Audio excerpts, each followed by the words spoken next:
Amados irmãos, a paz do Senhor Jesus. Que maravilha estarmos juntos mais uma semana para estudarmos as lições bíblicas da Escola Dominical. Estamos encerrando, nesta semana que vem, o trimestre de número 2 do ano de 2026. É bem verdade que ao longo desse trimestre tivemos ensinamentos da Palavra de Deus concernentes aos patriarcas Abraão, o Isaac e o Jacó. Encerraremos hoje o conteúdo acerca da vida do patriarca Jacó. Hoje nós veremos na lição de número 12, a penúltima lição desse trimestre, acerca da reconciliação dos dois irmãos. Nós vimos lições concernentes aos conflitos, que ocorreram com Esaú e Jacó, ou com Jacó e Esaú, como queiram. Nós vimos os desencadeamentos de cada um desses dois personagens importantes. Nós vimos o que cada um fez, focando evidentemente no personagem do patriarca Jacó. E hoje a lição de número 12 vai abordar a reconciliação desses irmãos. Mas claro, tem muita coisa, se nós folhearmos toda a palavra de Deus, toda a Bíblia Sagrada, tem muito mais detalhes que, por limitação de espaço e propósito da lição, o autor ele não consegue abordar, Nós temos, evidentemente, no livro de apoio, uma gama de assuntos abordados pelo autor, mas quando nós analisamos à luz da revista própria da EBD, o espaço é um pouco mais limitado. Então, o propósito do trimestre foi falar sobre homens dos quais o mundo não era digno, pegando ali carona no que o autor aos Hebreus escreveu. E evidentemente, trazendo o legado de Abraão, de Isaac e de Jacó. É essa temática geral desse segundo trimestre.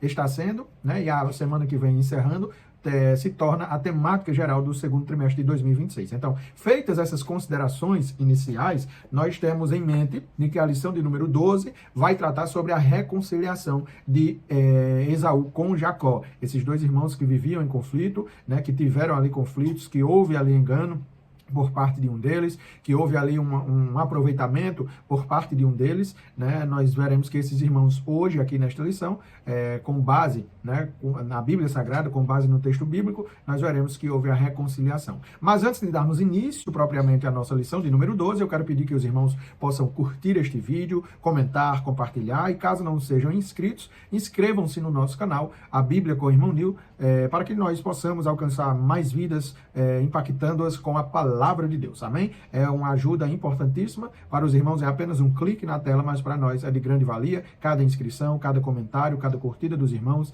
cada tempo que os irmãos dispõem assistindo às lições, nos prestigiando aqui, trazendo mais bênçãos para as nossas vidas, amém? Então façam isso, caso gostem, deixem o gostei, caso não gostem também, fiquem à vontade para deixar um não gostei e deixarem nos comentários a opinião acerca da lição de número 12. Caso os irmãos tenham alguma coisa a colaborar, caso fique faltando aqui algum comentário específico para a lição, os irmãos têm a liberdade de aprofundarem nos comentários, trazendo aqui a sua perspectiva dessa lição. Por que eu digo a sua perspectiva acerca dessa lição? Porque hoje na lição de número 12, muito também por conta da lição de número 11, a lição passada, nós veremos, e eu quero trazer aqui uma perspectiva aos irmãos, um pouco diferente da que foi abordada na lição. Evidentemente, não saindo do cerne da lição em si, não deixando de abordar aquilo que o pastor, com muita autoridade, com muita reverência à palavra de Deus, com muito temor de Deus, evidentemente, escreveu, mas apresentando aqui uma perspectiva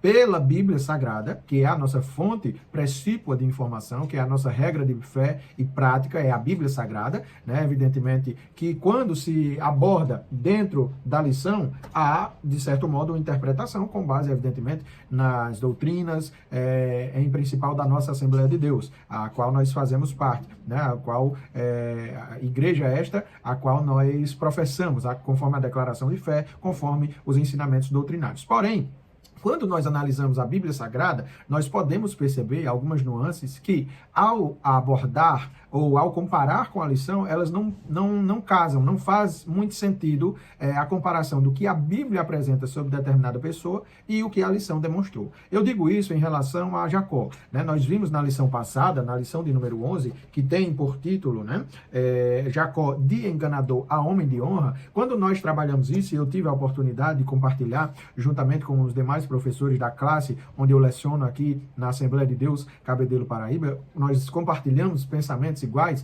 no sentido de que quando nós denominamos o Jacó como um enganador, dizendo de enganador para homem de honra, nós evidentemente estamos afirmando que Jacó, durante toda a sua vida, ou durante uma grande parte, a maior parte do tempo de vida, Jacó foi um enganador. Mas, quando nós olhamos, né, analisamos a vida de Jacó à luz do texto bíblico, em especial, Gênesis capítulo 25 e versículo 27, nós temos uma perspectiva e uma informação importante quanto à índole, ou quanto ao caráter, ou pelo menos quanto àquilo que Moisés denomina o Jacó. Né? É evidente que houve o engano, é evidente que houve o erro dele ali para com seu pai, mas quando nós afirmamos que Jacó tinha uma vida dissoluta, isto é, quando ele tinha uma vida ali alicerçada no engano, nós podemos estar, né, nós temos uma grande chance de estarmos indo contrário à palavra de Deus. Isto porque eu separei aí no slide para que os irmãos possam acompanhar que há diferença entre ser enganador e ter enganado. Né? Nós podemos ter, pelo próprio português, nós notamos diferença entre ser enganador e ter enganado. Ser enganador é alguém que tem o hábito de enganar, né? De ludibriar, de passar a perna, que é o que muitos entendem que Jacó foi, um ludibriador, um enganador, né? Este suplantador, alguém que vivia passando a perna, não apenas no seu pai, mas como também no seu irmão, como nos demais ali na vizinhança. Mas há a perspectiva de que Jacó também, ele pode ter apenas enganado. E isto não está abonando o erro de Jacó. Isto não está abonando aquilo que Jacó fez de errado. Mas há uma diferença grandiosa quando nós afirmamos que alguém é enganador e quando nós afirmamos que alguém enganou. Porque ter enganado é alguém que não tem costume de fazer, está aí no slide, né? De enganar, de ludibriar. É uma situação esporádica. Então, quando nós analisamos essa perspectiva, à luz da Bíblia Sagrada, nós podemos perceber que Jacó enganou, mas não era um enganador, não tinha a prática de ficar enganando. A bem da verdade, na lição de número 11, nós vimos que quando a sua mãe dá a ordem, porque ela ordenou a Jacó, né, e como mãe, ela tinha também essa autoridade para com ele, ela ordena que ele vá tomar ali os cabritos, né, do curral, e levem até ela para que ela pudesse fazer o guisado ali para o Isaac. Então, ele está sob a ordem da mãe e ele reluta, dizendo no sentido, dizendo à sua mãe o seguinte: não, eu sou liso, meu irmão é peludo, meu pai vai descobrir e ao invés de eu atrair bênção para mim, eu vou atrair maldição, né? E ele vai me ter por enganador. Então, ele vai me ter por enganador. Se Jacó tivesse ou vivesse numa vida dissoluta de engano, ele não estaria ligando, né? Ele não ligaria para isso. Ele não ligaria para a reputação de ser um enganador. A bem da verdade é isto. Uma pessoa que vive numa vida de engano, ela não está ligada, ou melhor, ela não está ligando para a sua reputação quanto a ser denominado enganador, ou a ser tido, ou a ser percebido como enganador. Não, ela engana e está pouco se lixando, como se diz, né? Mas, quando nós analisamos toda essa conduta, e em especial o texto que eu coloquei aí no slide para os irmãos acompanharem, né?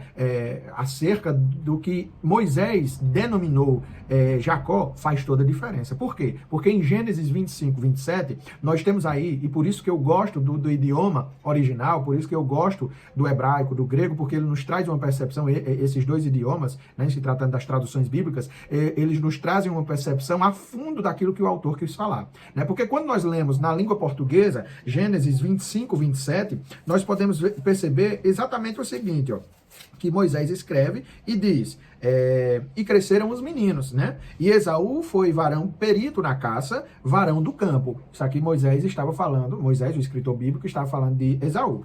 Mas Jacó era varão simples, habitando em tendas. Ok, nós lemos aqui na nossa língua portuguesa e entendemos varão simples. Sim, mas o que significa? Qual a tradução deste termo simples em hebraico? Qual a tradução? Aí nós temos no slide. Quando Moisés escreve dizendo o seguinte: vai Gedelu, Hanerim, vai Esaú, Ish Yodea, Said, Ish Sadeh. E Esaú era homem do campo, né? Era perito em caça, homem do campo. Aí quando nós temos isso aí que está marcado de laranja, Veiakov Ish Tam. Mas Jacó era homem simples. Mas Jacó, homem simples. É exatamente o literal do hebraico. Veiakov Ish Tam. Veiakov Ish Tam. E esse Tam aí, ou Tam, como alguns pronunciam, né, no hebraico, que está em azul, significa o quê? Uma pessoa moralmente ética. moralmente e eticamente pura. Uma pessoa perfeita, uma pessoa completa, uma calma, íntegra, moralmente inocente. Ou seja, a denominação, né, o adjetivo que Moisés escolhe ou escreve, denominando, falando da personalidade da pessoa de Jacó, é Tam. E Tam significa exatamente isso, alguém moralmente, eticamente puro, inocente, íntegro, calmo, perfeito, completo. Então, nós precisamos entender isto. Se Jacó era um enganador, se Jacó vivia enganando, e vejamos, isso aqui é Gênesis 25, antes ali das situações do engano de Jacó para com Isaac, antes da venda da primogenitura, né? Antes por parte de Esaú, né? Que isso aí ocorre nos capítulos posteriores. Mas quando nós analisamos isso, nós podemos perceber que o autor bíblico, ele adjetiva Jacó com esse termo aqui. E faz toda a diferença. Faz toda a diferença. Então, nós precisamos ter uma ideia. De novo, eu reforço para os irmãos nessa introdução aqui, para nós entendermos a lição. E isso aqui aprofunda ainda mais o sentido do que Jacó fez no ato da reconciliação para com o seu irmão, né? Dele não ter enganado, porque Jacó não enganou Esaú. Jacó comprou a primogenitura dele. Jacó comprou o direito à primogenitura. Jacó enganou, e reforço o que eu disse na lição passada, porque esta é a minha visão com base na Bíblia Sagrada, com base no texto bíblico, não apenas no original, mas com base na conduta de Jacó também. É evidentemente que ele enganou somente o pai dele, Isaac. Jacó não enganou sua mãe, Jacó não enganou Labão, Jacó não enganou Esaú, Jacó não enganou ninguém mais, pelo menos o texto bíblico não deixa claro, e o adjetivo que o autor bíblico, Moisés, usou, faz justiça a essa afirmação, dizendo que a integridade, ou melhor, a índole de Jacó era uma índole de alguém puro, moralmente e eticamente puro, inocente, calmo, pacífico, íntegro, moralmente inocente. Então, quando nós analisamos tudo isso à luz do texto bíblico, com base na palavra de Deus, nós podemos entender que Jacó não era enganador. Jacó enganou, é diferente. Por isso que eu coloquei aí nesse slide introdutório, trazendo o cerne, já que nós estamos caminhando para o final, né, desse trimestre, para que fique claro aos irmãos que me assistem, que me acompanham, que vêm aqui buscando aprofundar-se, né, com muita humildade, com muito temor e com muito respeito aos autores das lições, venho aqui discordar dizendo que Jacó não era enganador. Ele enganou o seu pai, mas não tinha uma conduta de enganador. Mas, é claro que pelo engano que ele realizou para com o seu pai, ele sofreu consequências. Isso aí nós não podemos desclassificar, porque a própria palavra nos afirma que ele enganou a Isaac, seu pai, né, ele comprou o direito à primogenitura do irmão, mas quando ele vai lá, ele usa de engano, né? Ele usa de engano. Mas não esqueçamos que ainda assim a promessa já tinha sido feita antes desses dois meninos nascerem, né? O Senhor havia dito que o menor seria maior do que o maior, né? O maior serviria ao menor. E foi isso que ocorreu. Mas o erro de Jacó foi enganar o pai e ter usado o nome de Deus em vão.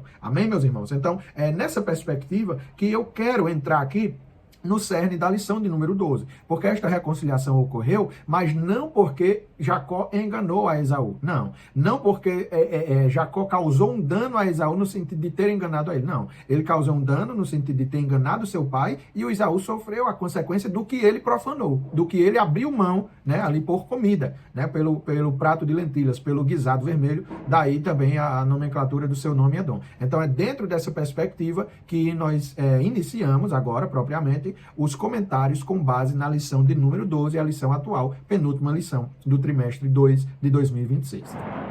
Aí nós temos o texto áureo, que está localizado no capítulo 33, versículo 4 de Gênesis. Então Esaú correu-lhe ao encontro e abraçou e lançou-se sobre o seu pescoço e beijou e choraram. Aí com base nesse texto áureo, nós temos aí, como é de praxe, como é de costume, nós já trouxemos aí a perspectiva do Jacó ser ou não enganador, mas com base no texto áureo nós temos aí o hebraico bíblico, né, o hebraico transliterado. Eu já expliquei aos irmãos a diferença entre literalidade e transliteralidade. Literal é como é escrito, né, ali nos ideogramas hebraicos, nas letras hebraicas tudo direitinho. O transliterado é como se pronuncia cada uma dessas palavras. E aí nós temos vai Aretz, Esav, Likerato, vai Echabecheru, vai Pol, Atzavarav, vai Sharehu, vai Veku. Então, é o texto áureo 33:4 de Gênesis. A tradução em português diz, então Esaú correu-lhe aí é vai Aretz, né? Vai Aretz, correu-lhe ao encontro e abraçou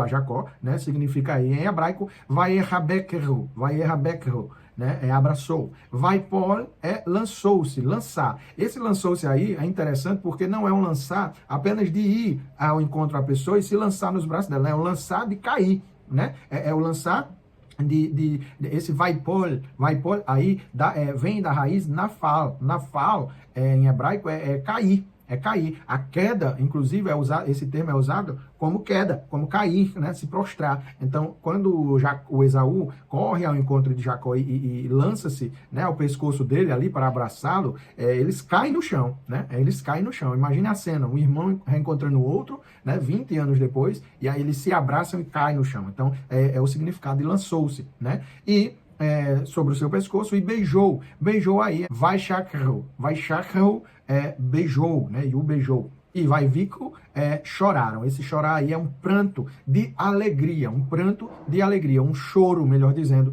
de alegria. Ficaram tão emocionados que ambos choraram ali de alegria. Então, é a perspectiva que o texto áureo nos traz. A verdade prática, ela vai afirmar que em Deus sempre há a possibilidade de perdão e reconciliação.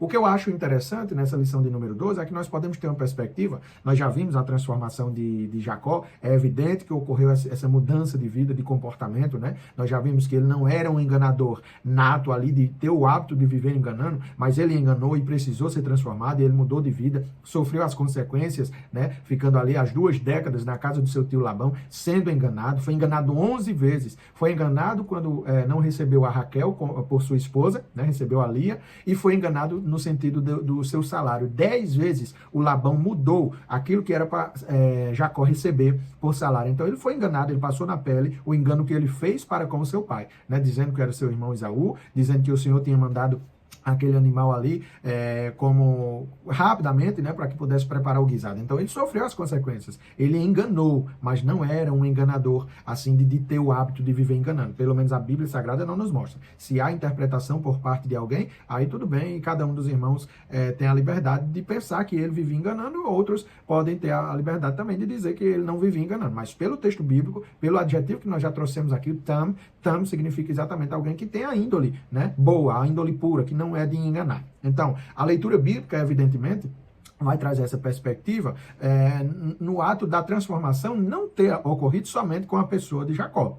Nós podemos ver que o próprio Esaú, com o passar dos anos, né, com o passar do tempo, ali com certeza foi vivenciando algumas coisas, e quando eles se reencontram, né, 20 anos depois, Esaú está com um comportamento diferente. Nós não podemos esquecer como Jacó saiu da presença tanto dos seus pais como também do seu irmão, fugido. Por quê? Porque o Esaú estava ameaçando, né, estava dizendo, ele disse, a Bíblia é clara, basta só meu pai morrer, né, que eu vou matar o meu irmão. Basta meu pai fechar os olhos que eu vou matar Jacó, né, pelo engano que ele me causou.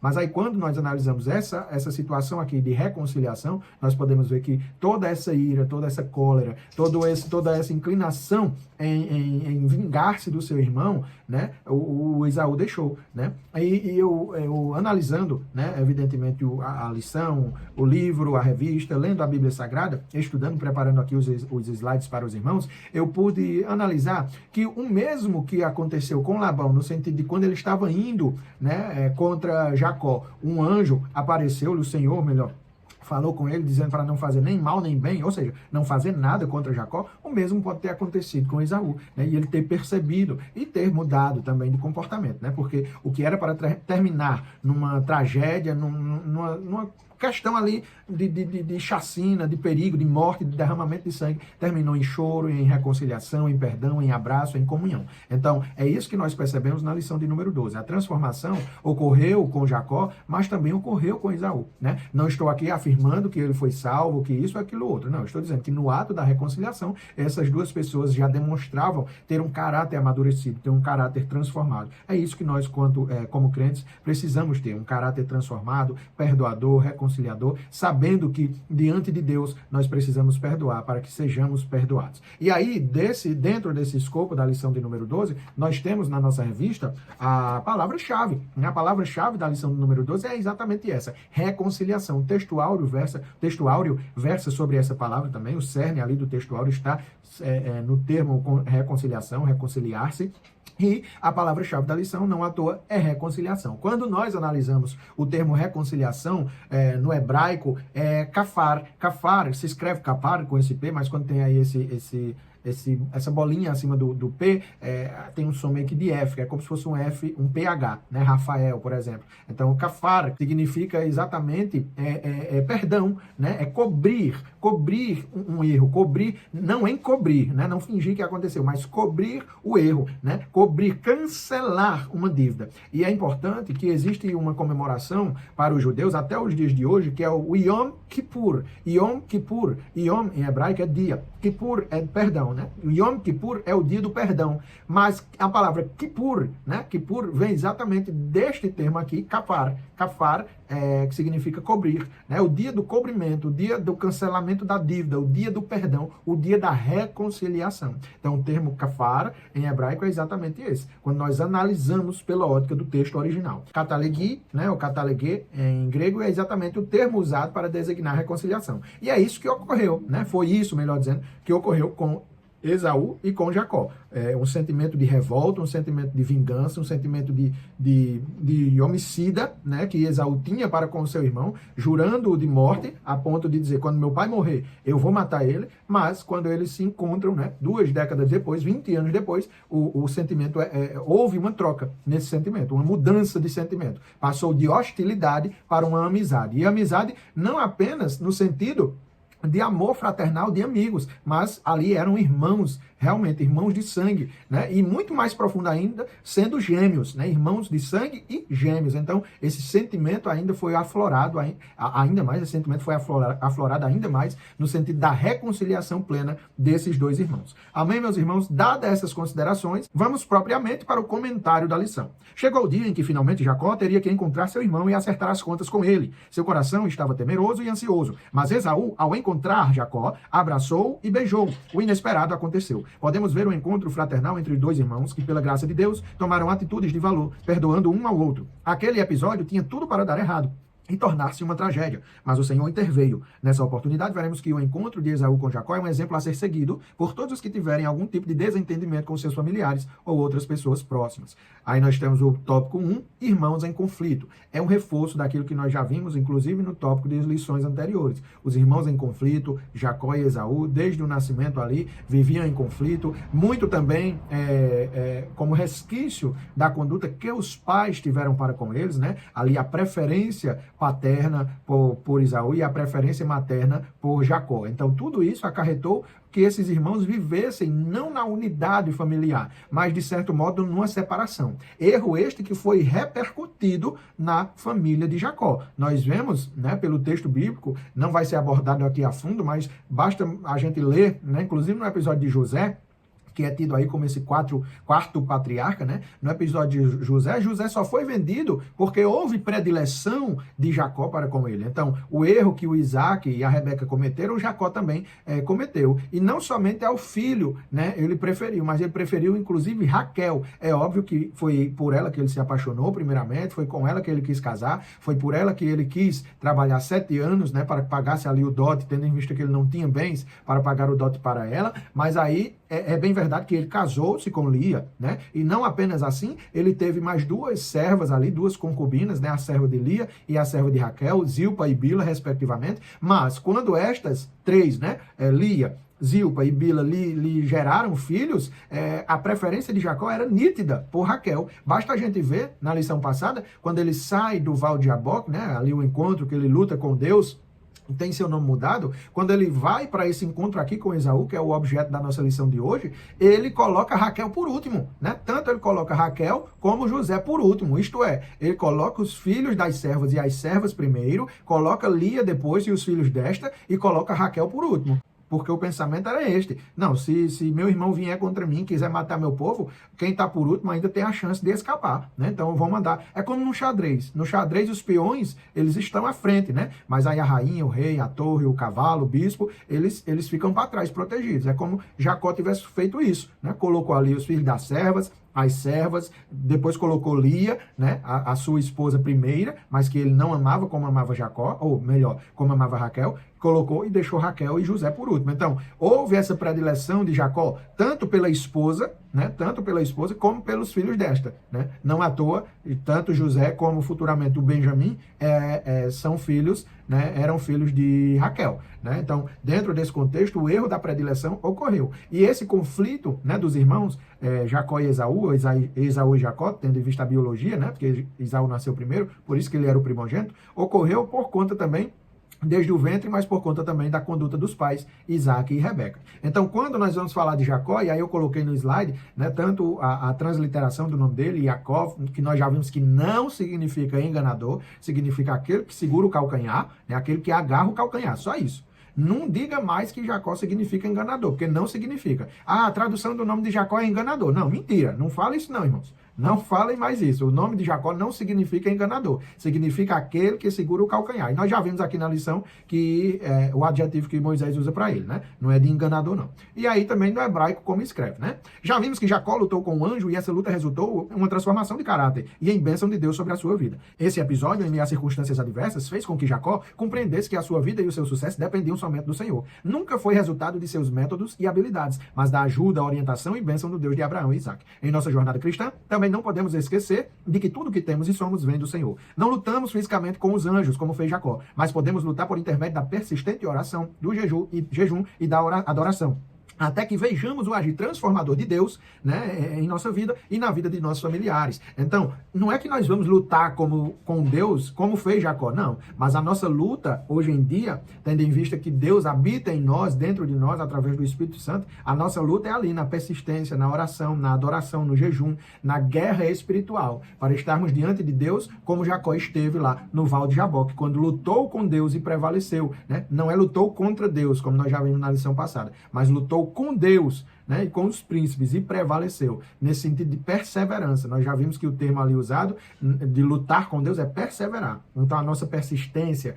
a nossa perseverança em lutar ali com Deus é nesse sentido, de perseverar, de persistir, de lutar pela nossa família, pela nossa vida espiritual, pelo nosso bem-estar, e sermos, evidentemente, transformados. Transformação essa que ocorreu quando do novo nascimento, quando fomos regenerados, né, quando fomos transformados. Então, nunca, o que Jacó fez nunca foi resultado dos seus métodos, né, das suas habilidades. Não, nada disso foi resultante disso, do que ele podia fazer. Não é pela força do seu próprio, não foi pela força do seu próprio braço. E nem para nós também. Nada do que nós temos, nada do que nós somos, nada do que nós fazemos é pela nossa própria vontade, pelo nosso próprio mérito ou pela força do nosso braço. Não, é porque Deus é misericordioso, bom, né? Deus é todo poderoso, é soberano, e ele, pela sua misericórdia e graça, ele nos concede. Então, tudo que nós temos, tudo que nós somos, tudo que nós fazemos é pela graça de Deus. Nada porque nós merecemos ou porque temos capacidade de fazer. E o ponto 2 vai falar sobre Esaú, né? Esaú é o ponto 2.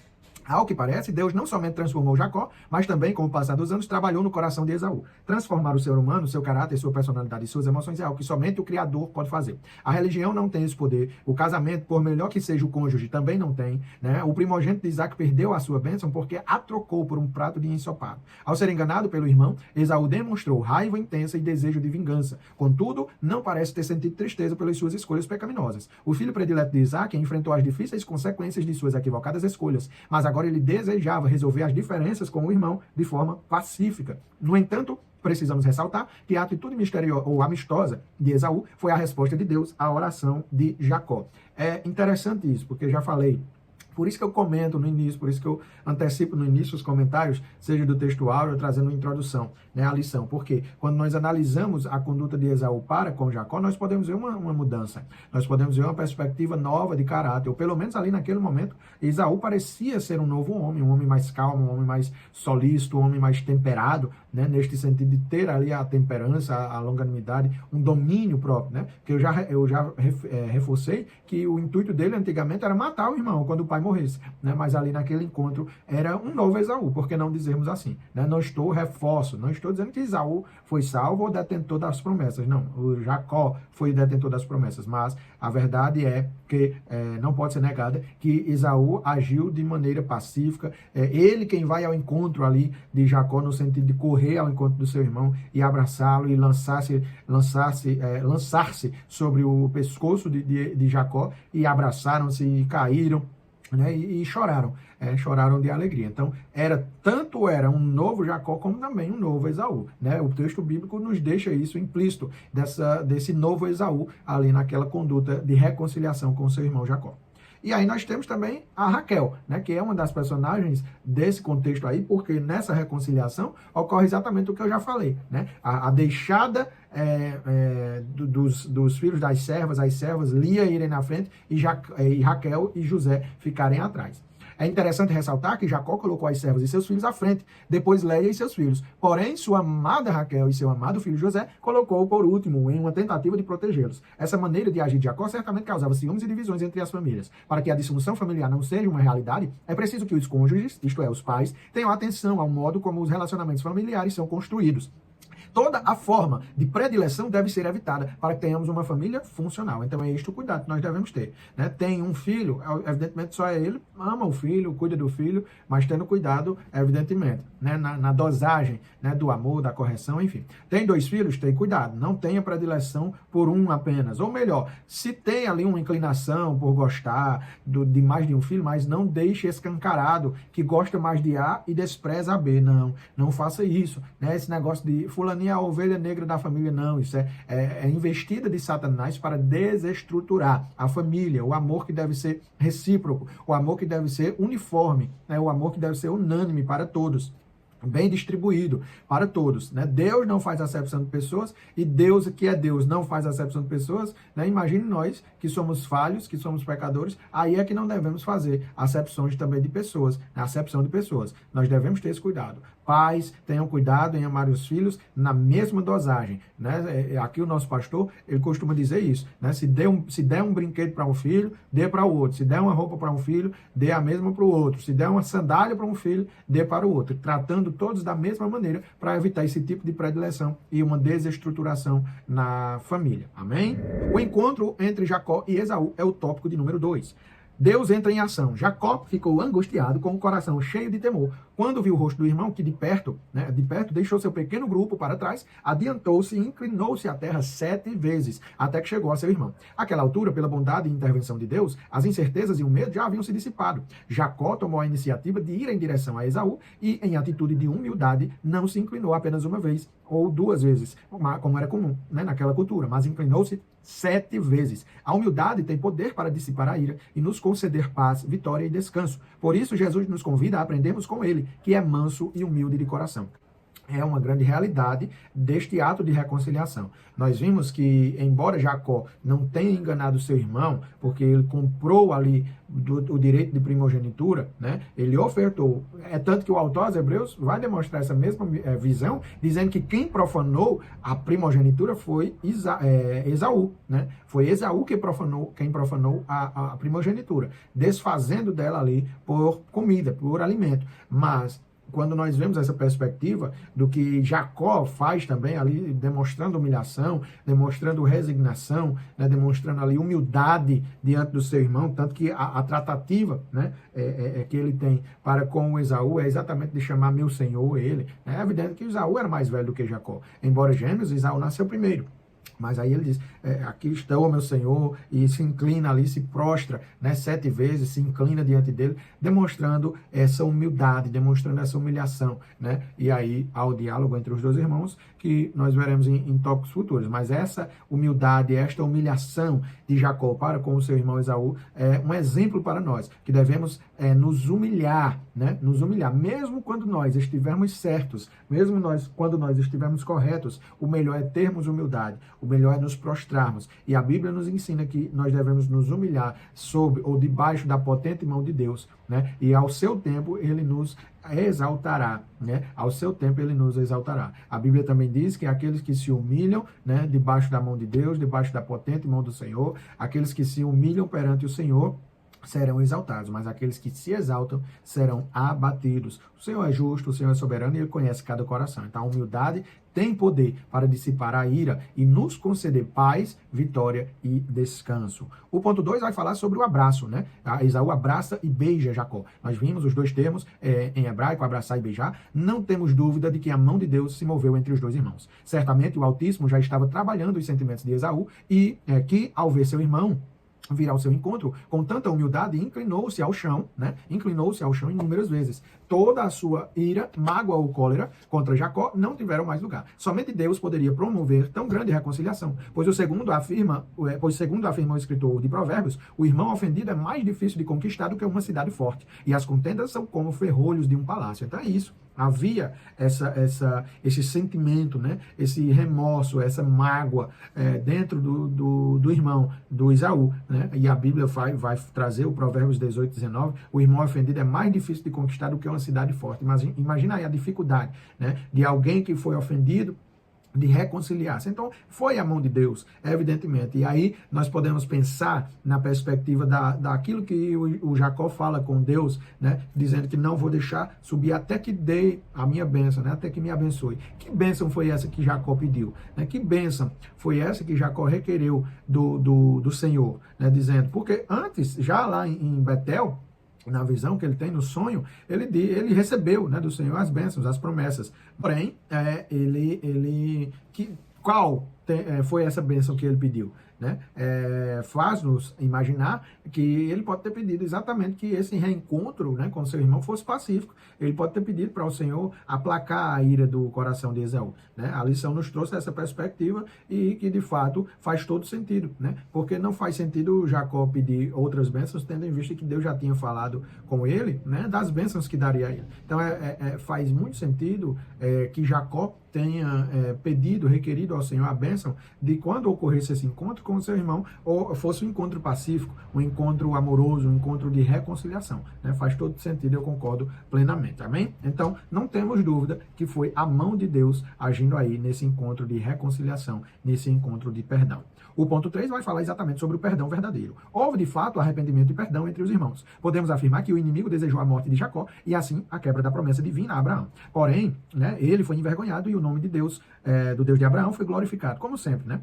Como seria precioso se hoje irmãos que estão carregando mágoas no coração se deixassem ser tocados pelo Deus de Abraão, Isaque e Jacó e fossem restaurados, envergonhando o diabo. Desejamos que o ofendido vá ao encontro do ofensor, abracem-se e reconciliem-se, como fez Esaú e Jacó. O caminho para a reconciliação não é deixar para lá nem entregar a Deus, mas é procurar o ofendido e, com amor, buscar o entendimento, como ensinou Jesus. Então essa verdade é importante, porque quando nós estamos ou temos alguém que nós ofendemos, ou inclusive nós que fomos ofendidos, nós temos mania de dizer, não, eu entrego nas mãos de Deus, está na mão de Deus, Deus sabe o que faz e fica por isso mesmo, deixa para lá, ou entreguei a Deus. Não, a nossa atitude deve ser, inclusive, de pacificação e com amor, com ternura, né? Tendo em vista ali o uso dos dons espirituais, do fruto do Espírito, longanimidade, benignidade, né?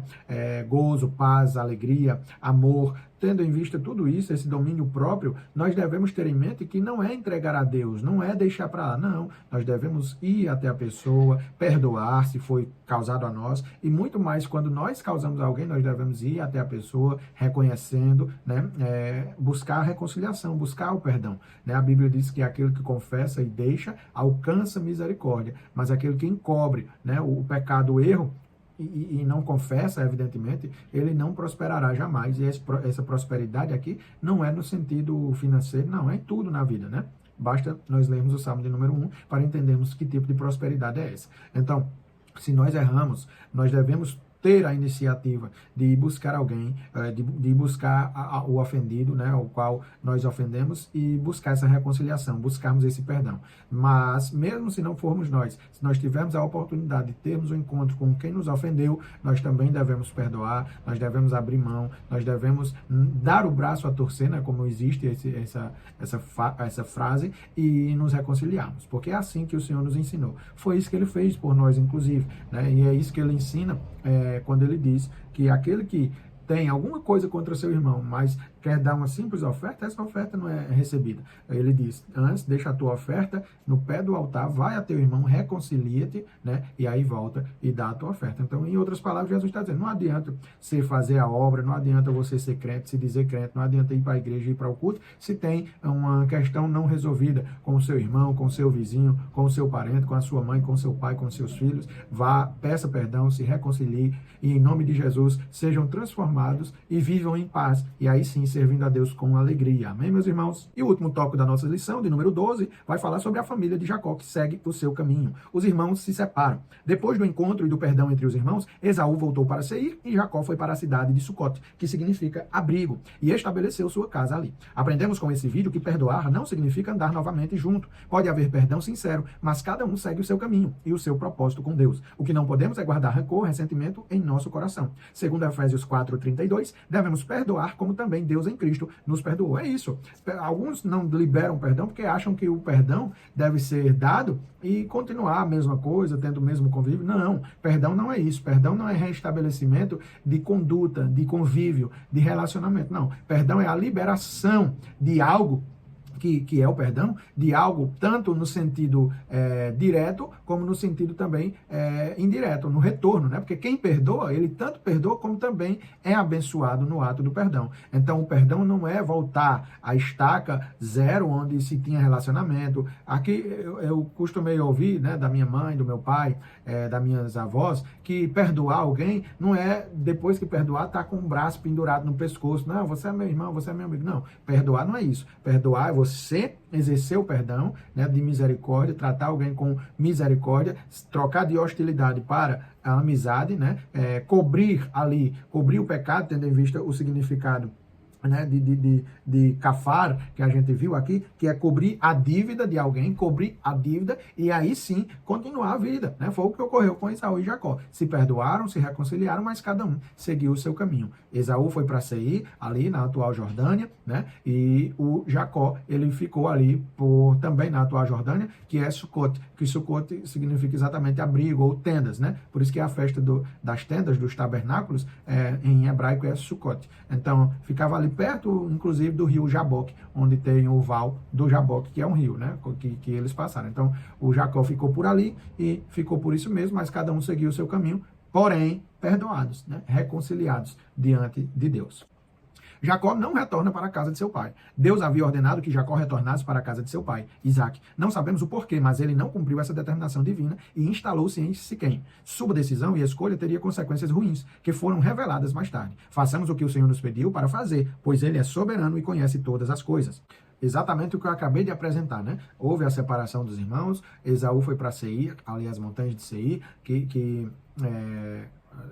depois foi conhecido como a região ali de Edom, né? Porque Edom é o próprio Esaú, e o Jacó ficou ali por Sucote, e depois ele vai para Siquém. E ocorre ali o episódio com os siquemitas, né? Que evidentemente abusam da sua única filha Diná, e aí os seus filhos Simeão e Levi vão tomar satisfações depois. Enfim, todo o enredo que nós podemos ver no livro de Gênesis, já encaminhando ali para o início da história de José, mas antes ocorre isso por quê? Porque Jacó não foi para onde o Senhor mandou. Ele inicialmente ele sai, ele vai, mas aí é como se ele tivesse feito só metade do que o Senhor pediu, né? Porque o Senhor ordenou que ele fosse para a terra dos pais dele, ou seja, para a terra de Isaac e para a terra de Abraão, a terra prometida. Então, Jacó não vai para Canaã, ele fica por ali.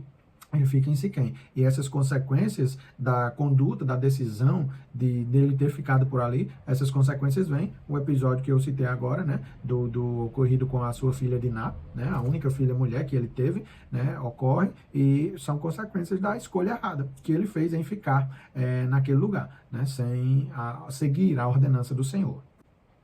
O tópico 3, o ponto 3, melhor dizendo, vai falar exatamente sobre Jacó levanta um altar ao Senhor. O patriarca comprou dos filhos de Hamor, pai de Sucote, aquela terra e levantou ali um altar ao Senhor. Jacó chamou esse altar de Deus, o Deus de Israel, o único e verdadeiro. Como Abraão e Isaac, ele adorou a Deus, reconhecendo a ajuda e o propósito do Senhor em sua vida. Infelizmente, em muitos lares, as redes sociais, filmes e séries estão sendo levantados como altares. Que Deus venha tomar o primeiro lugar em nossa vida e em nossa casa. Mais tarde, depois do trágico incidente que envolveu sua filha Diná, Jacó finalmente foi a Betel, cumprindo a vontade do Senhor. Ali ele destruiu todos os deuses estrangeiros em sua casa. Você tem erguido um altar a Deus em sua casa? Quais altares estão sendo erguidos e para quem? No meio de nossas famílias. É importante isso, porque Jacó ergue um altar para Deus, né? Mas depois que ele vai e realmente faz o que o Senhor lhe ordenou, que é ir para Betel, onde ele tinha feito ali o voto com o Senhor, dizendo que quando ele estivesse voltando, ele ergueria um altar ali, erigia, né, um altar. Ele realmente cumpre isso, né? Inclusive ele chama o lugar não mais de Betel, mas chama de El Betel, que significa Deus da casa de Deus, porque Betel a gente já viu que é Beit é casa e El é um nome para Deus, né? A abreviação de Elohim. Então El Bet-El significa exatamente Deus da casa de Deus, Deus casa de Deus, Deus casa de Deus. Então é como se ele estivesse reforçando que Deus estava ali na casa de Deus, evidentemente. Mas quais altares nós estamos construindo na nossa casa? Quais altares nós estamos erigindo, né, no meio do nosso lar? É o altar da dissolução, o altar da contenda, o altar da divisão, o altar das redes sociais, o altar dos tempos perdidos com coisas supérfluas, banais, efêmeras, ou o altar erguido para Deus, um altar de culto doméstico, um altar de leitura bíblica, um altar de vida de oração, um altar de jejum, né? É de se pensar. A lição nos traz esse ensinamento e não à toa nós não podemos fugir do legado, né, destes homens. Com todos os erros, com todas as falhas, mas diante da misericórdia do Senhor e da sua graça, estes homens nos deixaram um legado. E um dos legados de Jacó nessa lição foi exatamente o ato de erguer este altar. E depois, abandonar ali, pedir, dar ordem que todo mundo que carregasse um ídolo, né, os terafins, os ídolos ali do lar, fossem lançados, enterrados ali, né, debaixo da árvore, né, para que realmente se servisse, né, somente ao Senhor, o Deus Todo-Poderoso, o Deus de Israel. As famílias de Abraão, Isaac e Jacó enfrentaram muitos desafios e dificuldades. Os conflitos familiares ocorridos na casa de Isaac e posteriormente na casa de Jacó são consequências da queda. Os relacionamentos, em especial os familiares, desde o início da criação, foram afetados por sentimentos de disputa, ódio e inveja. Satanás procura explorar esses sentimentos negativos, estimulando as contendas, vingança e separação. Que Deus nos ajude a perdoar como o Senhor perdoou.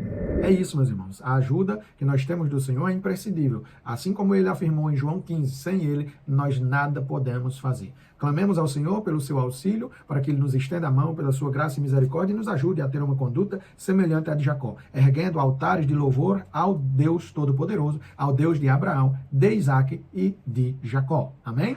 Agradeço a cada um dos irmãos que estiveram comigo até o presente momento. Convido para na semana que vem estudarmos a 13ª lição, a última lição do segundo trimestre de 2026. Que Deus em Cristo Jesus vos abençoe e a paz do Senhor Jesus.